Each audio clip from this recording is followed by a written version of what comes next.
Say first, I've had it with worry. I'm tired of being beaten down and hassled with all those negative mental pictures. I refuse to be tricked by false facts. I'm really not that weak. Never again do I want those sick feelings inside, those mental false alarms. I'm tired of the drain on my resources.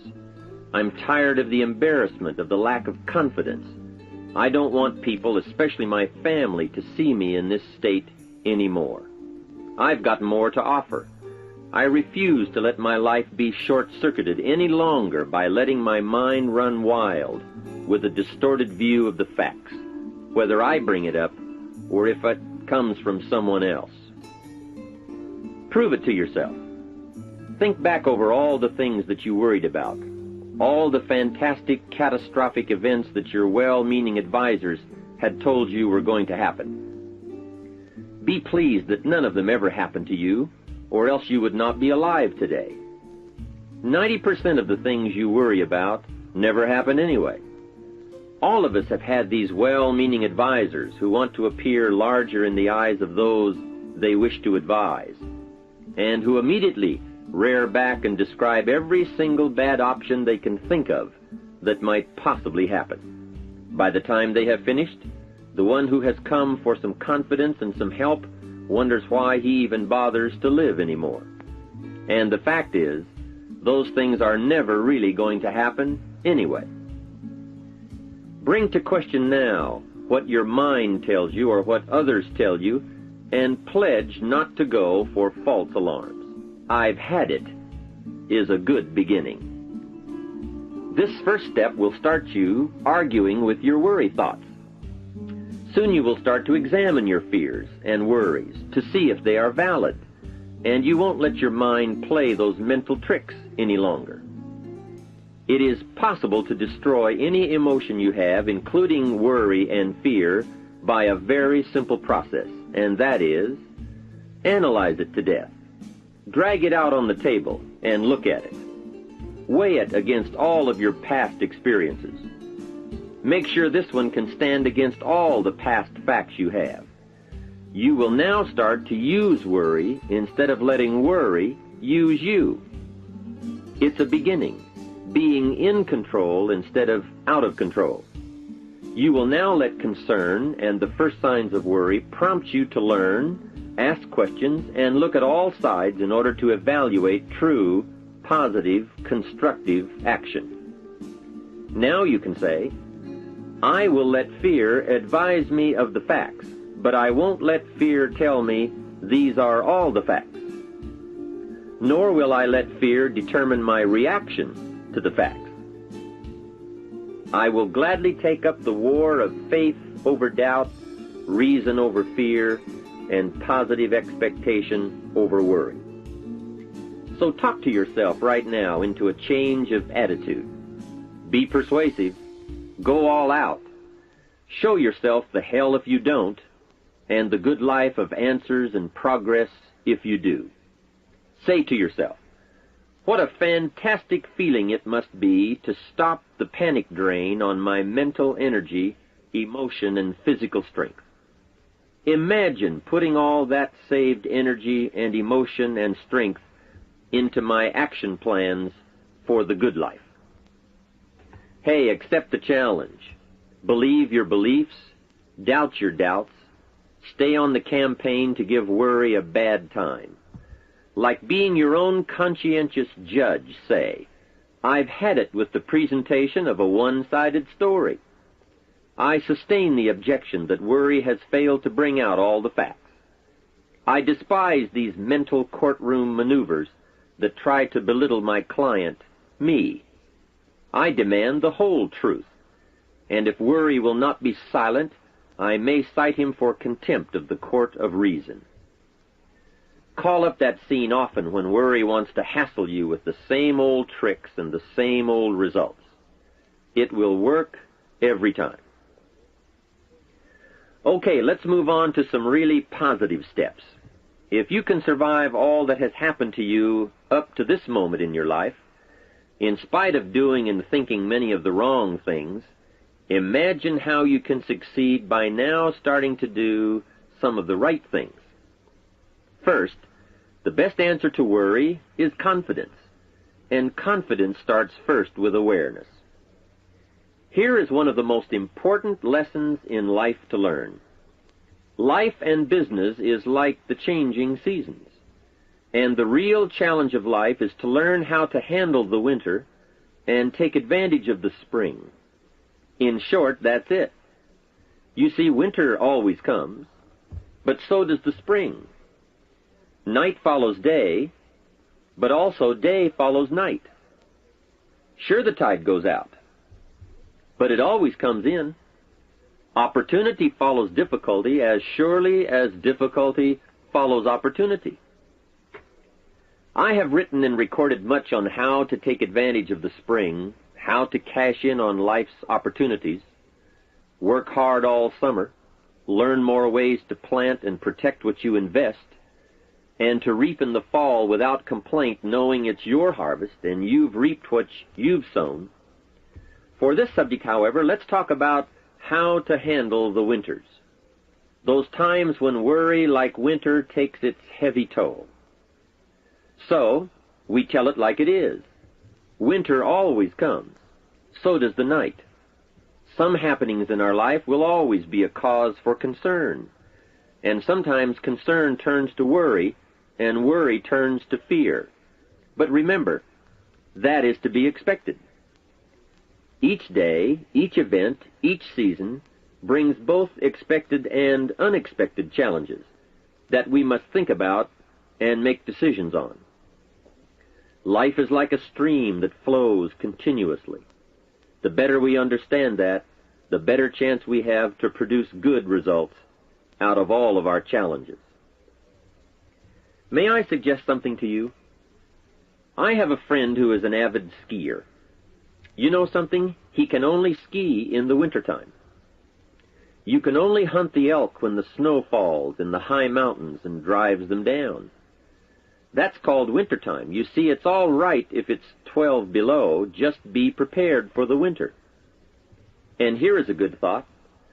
A full, well-developed human being will find a way to take advantage of the winter, not just handle it.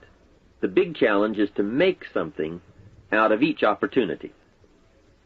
Now, if winters are always going to occur in our life, shouldn't we benefit from them too? Come the next winter, you could be on the inside looking out, seated by a warm fire, the company of a good friend, and those unique feelings of security in spite of the circumstances or the season. Begin to know now that the night will pass, and as you learn to grow and progress, you will better understand how to handle every night and better live every day. Here's some of the best advice I have on worry. First, don't be afraid to face the facts of life. It is not negative to understand that the winters always come. Don't be faked out. Don't clip the word impossible out of the dictionary.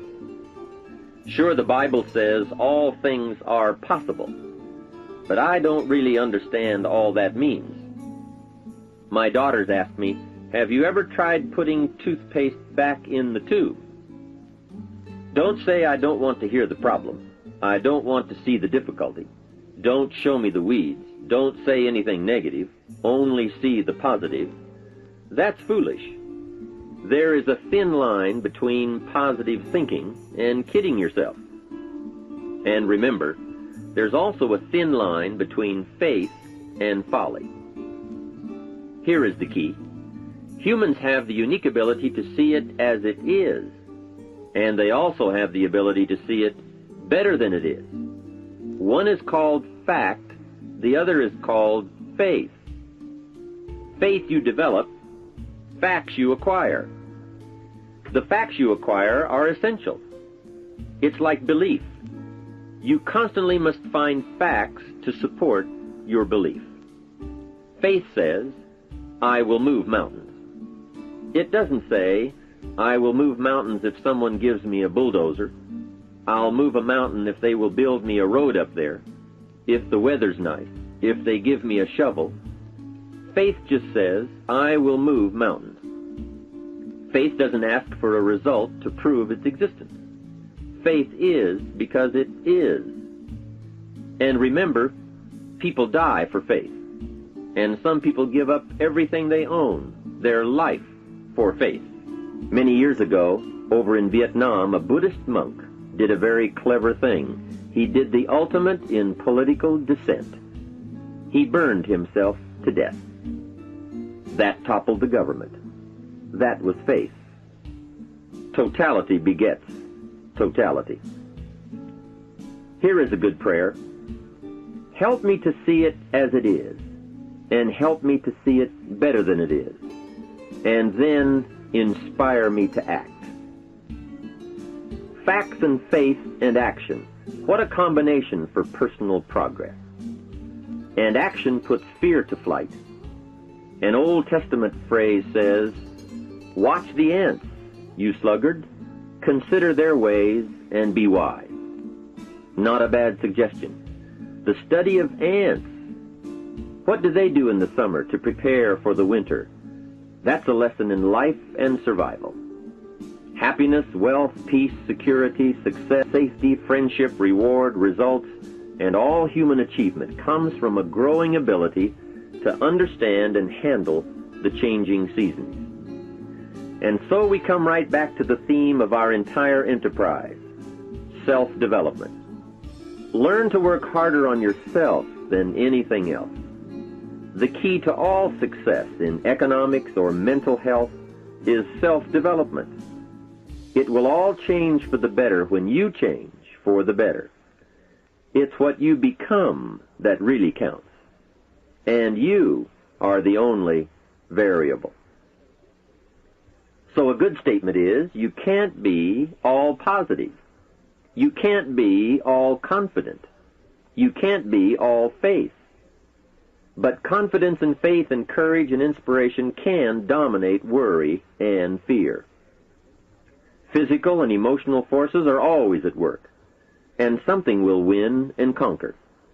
Make sure you give yourself the best chance to get mental and emotional domination over all of your challenges. And here is one of the master keys to the good life.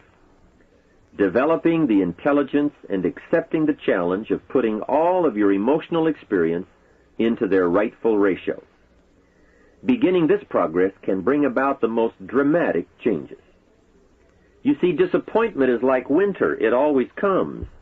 It is foolish to say, "Don't be disappointed." But you must learn to discipline your disappointment. If it dominates 51% of your time, you're in trouble. Continued heavy disappointment is like 12 months of winter, and 12 months of winter leaves very little alive. Use the guidelines of seasons to adjust to all the meaningful things that happen to you. So concern, fear, and disappointment, like many human emotions, serve a useful purpose as long as they are kept in their rightful ratio. Left unattended, the weeds take over. Disappointment rules. Worry breaks loose. Fear gets the upper hand, and doubt moves in. But managed, worked, given human action with will and knowledge and purpose, and gardens overcome weeds. Faith overcomes doubt, and confidence pushes worry into a small place. The second major key to mastering worry is to respond. Build up inside of you that heavy desire to be free, to get on with building your life and lifestyle. Too much is waiting to delay. Take a new look at your opportunities. Figure out new ways to seize them immediately and make them work for you. And here is a key. Bring a new dedication that you will master yourself with enough discipline to be more than qualified to do the present job and prepare yourself for the next move up. Expose yourself to every stimulation possible that will put all this in perspective. Now let's move on to a very important point, and that is the best answer to worry is confidence. First, self-confidence. I can better handle next winter. I have a strong shelter. It is stocked with supplies. I now know how to take advantage of the spring. I'm going to plant better crops and bigger crops. I can last through the summer. I won't quit this time. I'll study weeds and how to get rid of them. I'll be less frightened of the changing weather and the quick storms. In the fall, I will exercise more care and reap what I have without complaint and blame nothing for the amount of my harvest. I'll learn to save a fair portion so that I can survive the bad seasons when out of control the hailstorm comes and it all goes wrong. Now we must consider this. The most fatal deterrent to self-confidence is guilt. Not doing all you know how to do to the full extent of your present ability weakens the foundation for confidence. The biggest part of worry comes from the lack of this personal confidence. And lack of confidence comes from two major things. First, no goals or plans. And second, no daily discipline to achieve. The inaction to cure or handle small tasks is what starts the guilt process. And that always tends to make you look at what's wrong and expect the worst. So listen to the voices of creative experience. Let nature, experience, wisdom, books, everything speak to you and teach you.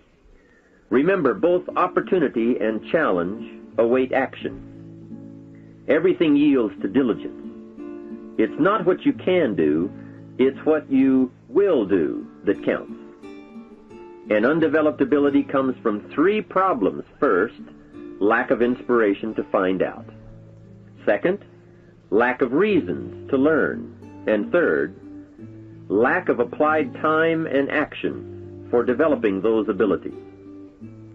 Remember, humans are remarkable, a marvelously functioning entity.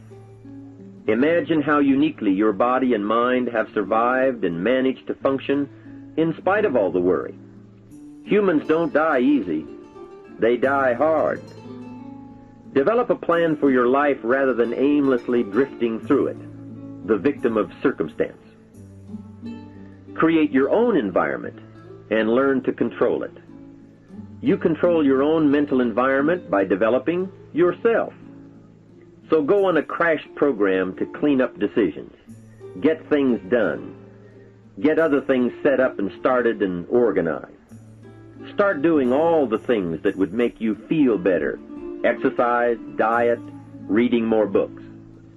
Open a floodgate of positive moves in the right direction. And be thankful. Add up what you do have. Make an actual as well as a conscious mental list of all you possess, tangible as well as intangible. In view of the 4 billion other inhabitants of the world, yours is probably an incredible list. That list and being thankful should then lead to the big step of discipline. The discipline to sit up and listen, the discipline to pay attention, the discipline to give people and kids the gift of your attention, the discipline to be alert, take care of yourself, rest, eat properly, the discipline to talk well and practice good manners. Courtesy is contagious. Take one day and see what a variety of positive steps you can take and projects you can take on. At the end of the day, go over it. Write out the positive steps, the progress on projects, the rest, the exercise, the meals, the hobbies, calls, records, conversations, and letters. And speaking of calls and letters, write at least one encouraging letter or thank you note, and make at least one encouraging phone call or thank you call every week. Then have a friend help you, as one helped me, to get all the facts and prepare for action. From such a friendship, the greatest gift you can draw is the truth. To one of my dearest friends I said just the other day, as my friend, do me the one best thing you can do for me, and that is, tell me the truth. From there I can grow. I can start making wise decisions. We all admire poise, confidence, awareness, courtesy, good manners, courage, health, kindness, attention, beauty, speech, expression, and unhurried intensity, and talent at work. This can be your life. Say with me today, today I will draw on all I've learned and practiced, from curiosity to confidence, and I will utilize it all to meet the experiences and challenges that may come my way or that I may seek out. And if all I know and do does not meet or match some unforeseen challenge or experience, I will keep careful notes and take them to my private conference table and try to figure them out and learn and grow.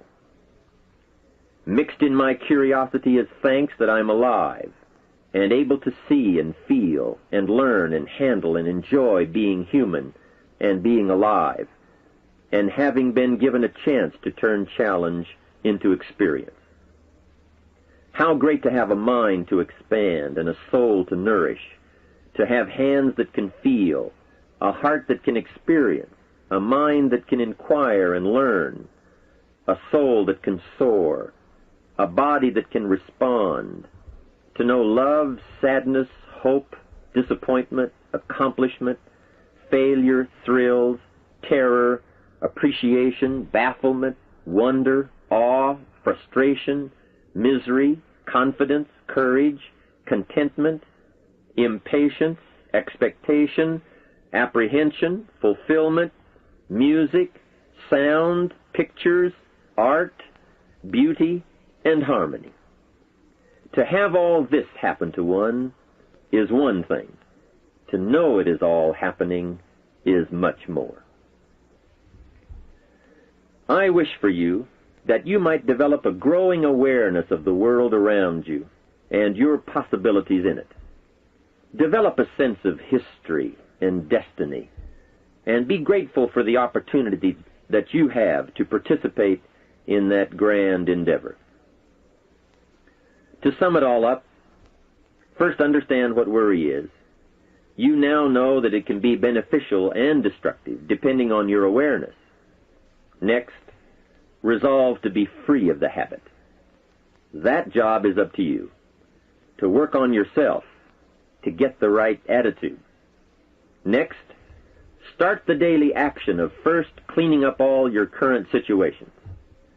Remember, little achievements lead to confidence that conquers guilt.